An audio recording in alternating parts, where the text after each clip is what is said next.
So good evening, beautiful people.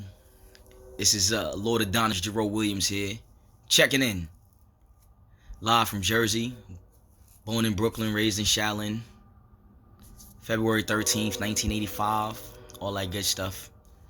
But I'm here to just share my Sacred Sons experience.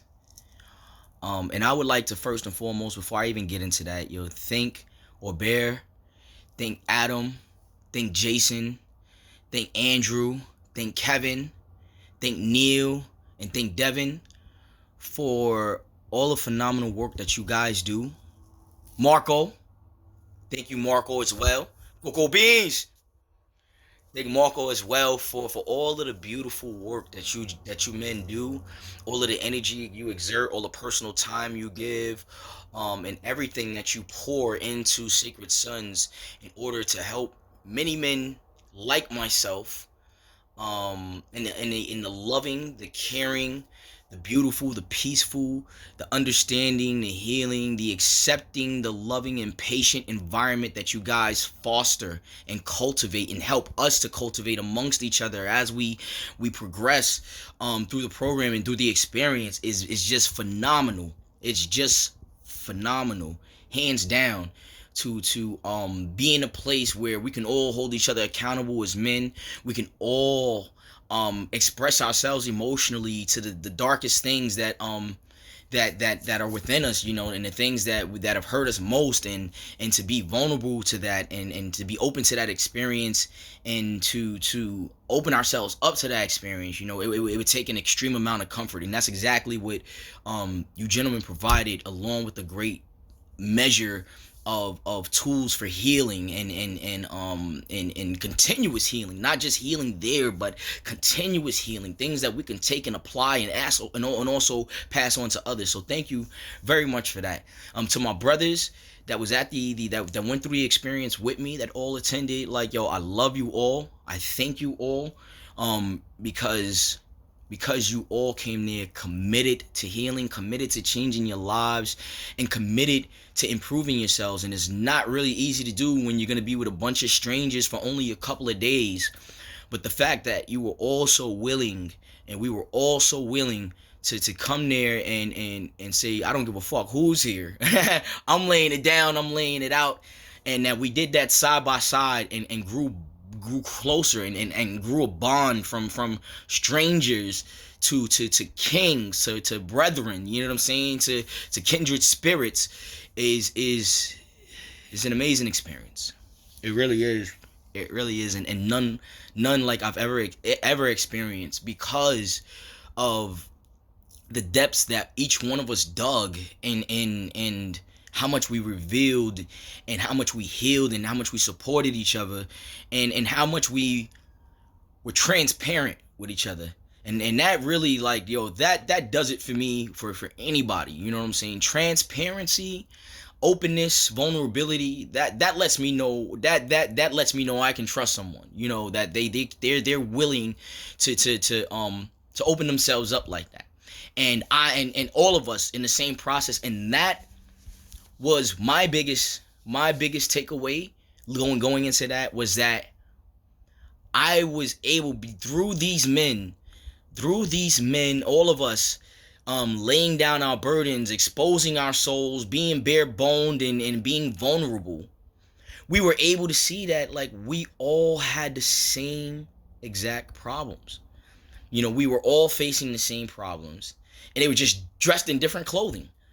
We all saw ourselves in each other's shoes, and not just the troubles and the trials and the tribulations we've been through, but the emotions and the thoughts that we felt, that arose for us, and the ways that we reacted, and where we learned those behaviors from, how we learned those from generational conditioning, and they learned them from generational conditioning, and so on and so forth. And that all of us had that same narrative of what we thought, and what we thought had served its purpose up until we said it just couldn't anymore, and we just knew there was something more, something deeper for us. So to have that you do that, and have a whole bunch of men do that in a loving and healthy environment, and then reflect on each other, the things that you see in the mirror of another man, in the mirror of the eyes of another man, the things that you see in yourself, either from them admiring and praising you, or you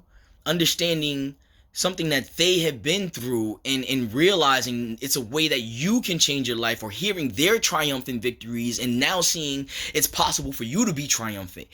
So in all of these reflections, I was able to see more clearly who the fuck I am, and who I always have been to begin with. And I just needed a mirror. So what was different about this is that usually when people tell me, hey, I really appreciate you, or I thank you, or you're this, I see you as this way, I see you as that way. A lot of times I do feel sincerity in what people say, but I also don't understand the gravity or the depth of how they feel about it, because I don't know what they've been through. I don't know how deep. They haven't exposed themselves completely to me. Maybe a corner of their life, but they haven't laid all of their pains down in front of me, just like I haven't laid all mine in front of them.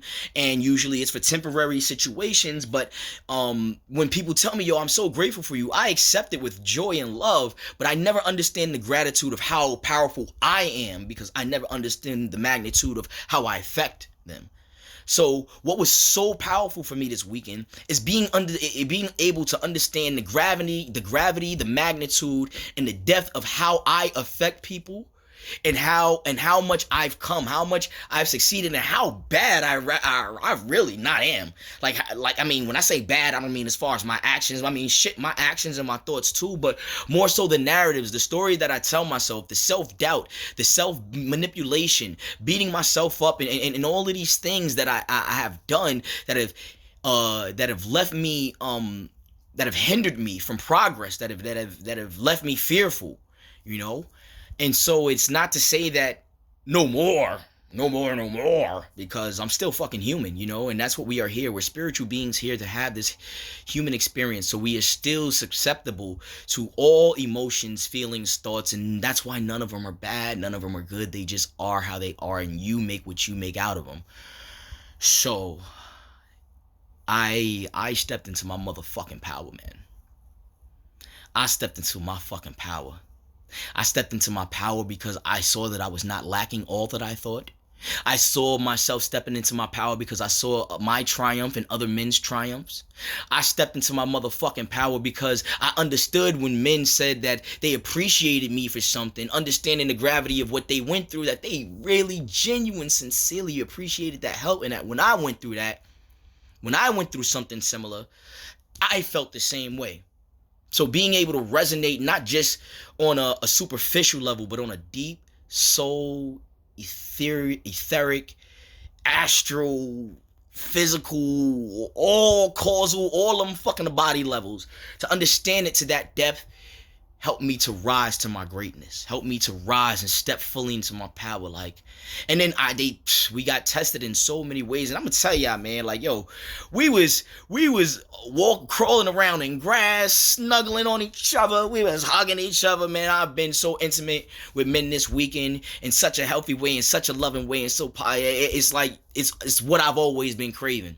What I was always been craving, to be able to be emotionally expressive and with a man, and not feel like and not be made feel like, oh, something wrong with me, what's wrong with this nigga, oh, you ain't from da da da da, what's wrong with this dude, all the bullshit that comes with it, and we all know it.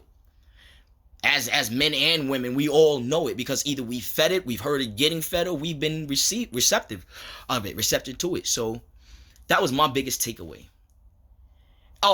And I stepped into my power, seeing these grown fucking men step into theirs.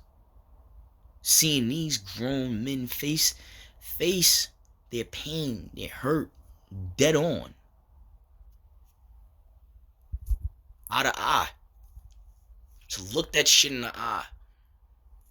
Because we was there. For every step and every process. Everybody was there for everybody. Everybody was there for everybody. And we still have our journeys. We still have, of course, much work to do. But fuck if we ain't get a hell of a jump start from Sacred Sons. And the beauty of it is they foster all of this. They harbor all of this. They manifest everything. They help us. They guide us. And they let us know, like, they're not the medicine. We are. It's a beautiful thing. They let us know they're not the gurus. We are. They just facilitators of truth, facilitators of love, facilitators of peace. So I don't care what you think about my experience, what you think about anything I said. I'm just sharing this for the fuckers that do care, for the men that do care, for the people that do care, for the men that do need healing, for the women that, yo, and I'm gonna tell you like this, that's how a majority of men actually found out about this, at least in my experience and in this weekend. A majority of men, their women introduced it to them. Like my homeboy that introduced it to me was introduced to it by his wife. So, yo, shit, I tell you, man, this is the new fucking narrative. This is the new damn paradigm. With men out here loving on each other, hugging each other, holding hands, lying, snuggling, maybe some Eskimo kisses and all of that. We doing all that and standing in our fucking power, standing in our truth, standing in love. No masculinity taken away. Embracing that beautiful divine feminine with that beautiful divine masculine and loving it. Loving it. Every step of the way. We are no fucking longer spitting out toxic narratives. Narratives of love, narratives of vulnerability, narratives of truth, narratives of peace, narratives of upliftment, narratives of truth always. Sometimes truth hurts, fuck it. Sometimes you gotta go to war to protect peace, fuck it. But we're ready for all of that. We embody light and darkness. We run from none of it. We embrace it all. That's the new fucking paradigm. That's who I am and who we are. And that's what we coming to do. Sacred sons, bitches. Peace.